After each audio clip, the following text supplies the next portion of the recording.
This channel does not promote any violent, harmful, or illegal activities. All content provided by this channel is meant for an educational purpose only.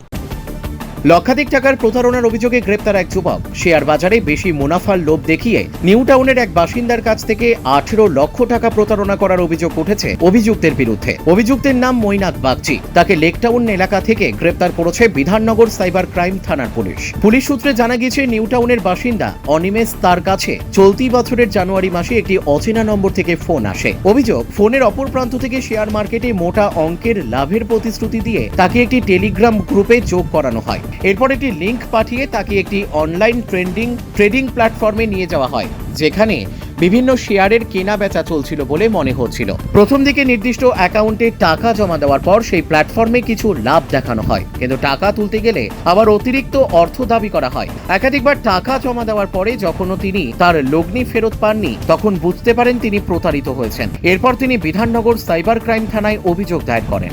অভিযোগের ভিত্তিতে তদন্তে নেমে police অভিযুক্ত মৈনাক বাগচিকে গ্রেপ্তার করে। তার বিরুদ্ধে একাধিক ধারায় প্রতারণার মামলা রুজু হয়েছে। গোটা ঘটনার তদন্তে চলছে বলে জানিয়েছে পুলিশ।